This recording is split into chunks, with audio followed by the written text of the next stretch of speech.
والصلاة والسلام على سيدنا نبينا محمد وعلى آله وصحبه وسلم. halkan shirkan jaraa'id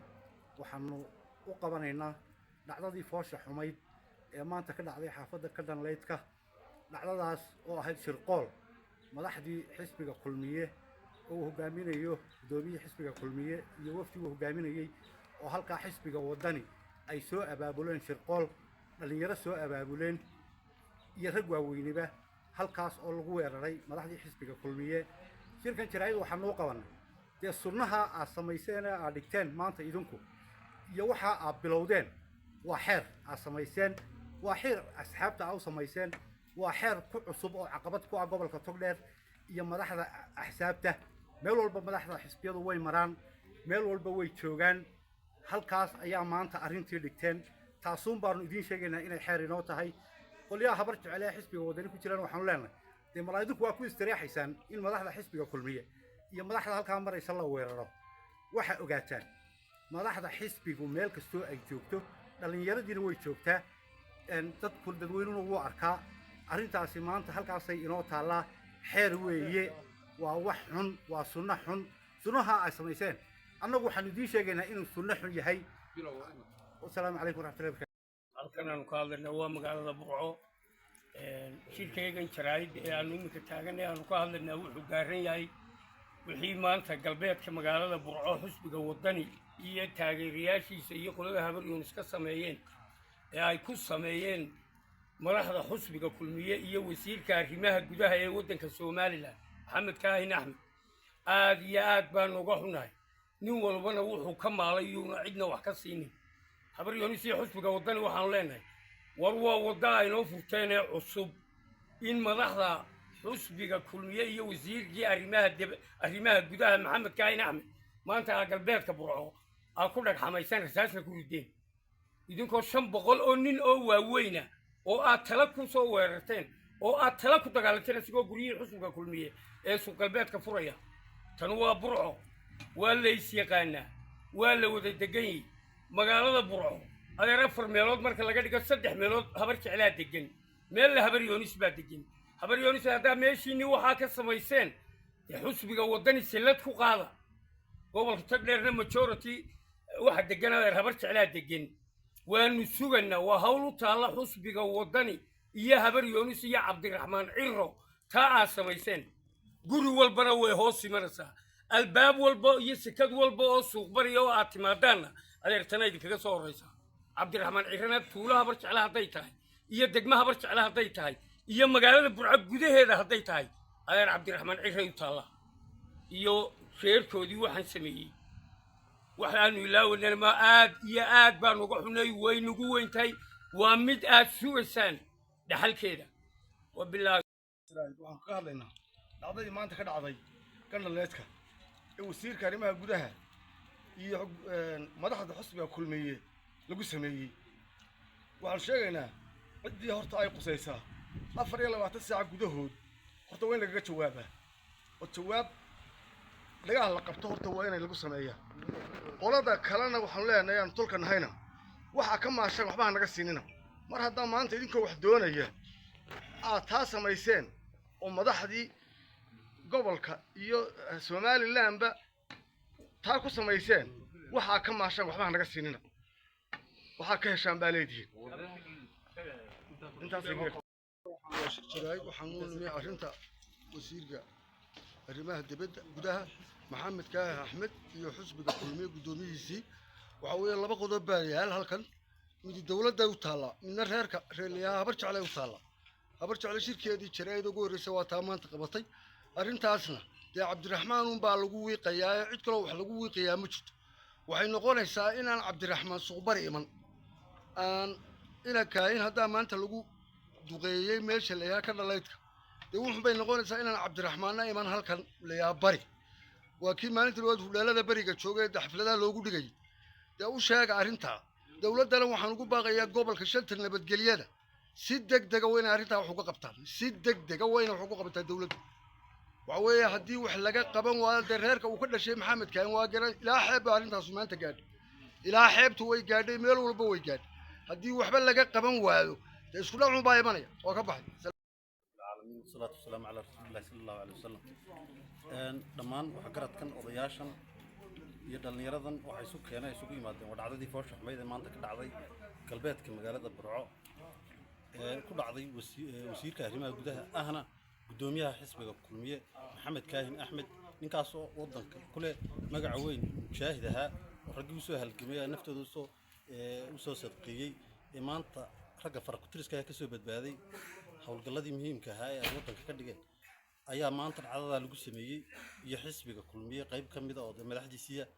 حفيز بهالقاو تجينا حركة كتيرين كارج سوى لجوب بريه بابور كله يستقبلنا نبرق قوا إلى هذه السنة داوعية وين بقوانو هذا الصفات الله يشوفه سداد رديد أرنت عادية ضنوجا حنا وحنا قاعد بالعهر وقدر يشرمه وحنا إنه قلدا وطني وهذا الكيسين قلدا وطني مركي مريس بارجة رعاة سيدي لوجو سود وين أي إلو كرامين أي إلو شرفي حدد ما أنت يدون كتاب بالودين دي أولو لنا وطن بيا حفيز ينوي تشران مقارنة برعاة وحفل يا وش على قلبي هتكسر وبابارنا كي اللي تاخد ترجع halkan shirkan jaraa'id aan halkan kaga hadlaynaa maanta wuxuu daaran yahay arrintaa shaqaaqada ah ee ka dhacday suuq galbeed laguna sameeyey gudoomiyaha xisbiga kulmiye arrintaa waxaanu leenahay waar nimankaas sameeyey oo arrinkaas inooma dhexeeyo waa xeer aan maanta furteen dee jawaabtiisaanu annaguna bixin doonnaa sidaa horta ku warqaba waxaan leeyahay qoladii salaadiinta hayda reer ceelaf weyn ee maanta dhawata ceelaf weyn ka hadlaya qolada taageerayayna dee waa aragtaan maanta idinkuna bal waxaa ka odhanaysaa arrinkaasi dee waa idiin yaalla asalaamu calaykum waraxmatullah maarayna dacdadii ka dhacday kan dhalaydka ee mas-uulka ama muxuu ahaay gudoomiyaha xisbiga lagula kacay iyadoo asxaabtu ay u siman tahay dalka iyo shacabkaba ay u siman tahay oo cabdiraxmaan oo gudoomiye ah wax weeye bariga oo dhan guryo annagu aan leeyahay uu ku jiro waan ku soo dhaweynay isagii asxaabtiisaba in maanta gudoomiyihii xisbiga kulmiye lagu handado kan dhalaydka aad baan uga xunay waxa weeye waa dhitaa dhigateen maanta ay cabdiraxmaan imanaya waxa weeye xafiisyadiisa waa dhacdaa u dhigteen ha hadhow ha odhanina waxa weeye makarasay taas la dhiga ha odhanina waxa weeye taas ayaa idinka soo horeysa haddaydan si degdeg ah uga jawaabin raaligelin uga bixin gudoomiyaha waxa kula kacdeen wassalaamu calaykum tahay naftu kama naxdo yacni ma aha anigu waxaan u sheegayaa habar jecel inuu dagaalka maanta bilaabmay uu yahay mid talagala oo abaabulan oo markii horeba loo diyaar ahaa horta ogaada habar jecel in yacni dagaalkaasi kan imika bilaabmay iyo mid soo socdo oo diyaar ah oo loo diyaar yahay uu jiro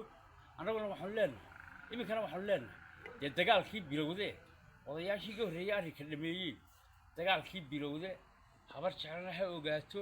iyagaana bilaabay waanu ku talagelaynaa ku talagalka iyo jawaabtiisana si wacan oo qiimo leh looga helayaa assalaamu calaykum بسم الله الرحمن الرحيم الحمد لله رب العالمين والصلاة والسلام على رسول الله صلى الله عليه وسلم waxaan aad iyo aad u cambaaraynaa falka gudoomiyaha xisbiga kulmiye ana wasiirka arrimaha gudaha maxamed kaahin axmed lagu sameeyey runtii maaha calaamadaha tartanka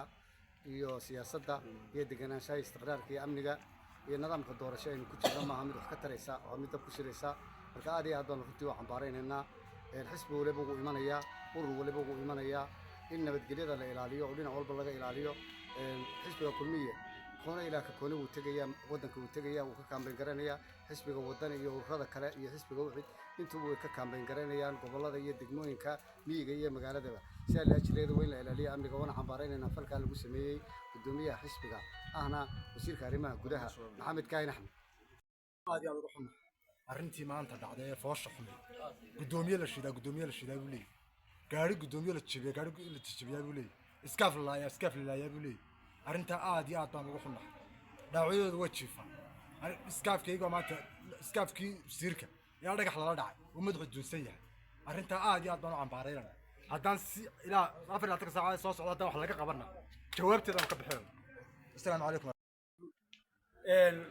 sababtii oo dhan waxaa ka hadlay odaydii ka horreeyey dhacdooyinka khaldan ee socda wasiirka arrimaha gudaha ahna gudoomiyaha xisbiga kulmiye in shaarac iyo magaaladiisii lagula dagaalamo wax muhiima maaha ninka wasiirka dowladda Soomaaliland shiiday ee jabiye gawaadhidiisuna somalilan oo dhan buu meel kaga dhaca qabiil meel kagama dhici waa nin qaran waa jamhuuriyadda somalilan oo dhan buu wasiirkeedu weeyaan waxa weeyaan waana guddoomiye xusbiga marka waxa weeyaan madaxdii somalilan in shaarac lagula dagaalamo oo lagu jejebiyo gawaadhidooda waxaynu aragnay oo maqle maaha cidda gashayna haweengeysna abaalmarinta way helaysaa insha allahu tacaala waxa weeyaan cid kastoo somalilan hina arrintaa hala socoto khaladaadkaa dhacay ee dowladdii loola tegey gawaadhidoodii lagu burburiyey sidaa yacni haloola inay waxaa sameeyaan haloola wada socdo assalaamu sidaa odayaashii iga horreeyay sheegeen maanta dhacdadii ka dhacday kandhaleydkii iyo aaga fooqa hadhwaraada ee lagu sameeyey guddoomiyaha xusbiga kulmiye xusbi xaakimka ahna wasiirka arrimaha gudaha oo ay ku sameeyeen taageerayaasha xusbiga wadani iyo beesha halkaa degta howleena ciyaari waa geli dambe way soo socotaa waana imanaysaa gawdhe inamada la socdaan isku deegaankana ee xusbiga wadani la socdana idinkoo wadaa oo hor ordaya siirooga waraabacday aagiisa yaana isugu iman waayo waxay sameeyaan kuwaad u sacbatumaysa kabaqaadka u tihiin ayaa idka soo horeeya wallahi laga aamusi maayo ficilla waa laga bixin doonaa soomaad garan waxa weeye annagu waanu ka xishoonayn laakiin intaad bilaabaysaan aynu sugayn waad bilowdeen ciyaarta way socotaa wada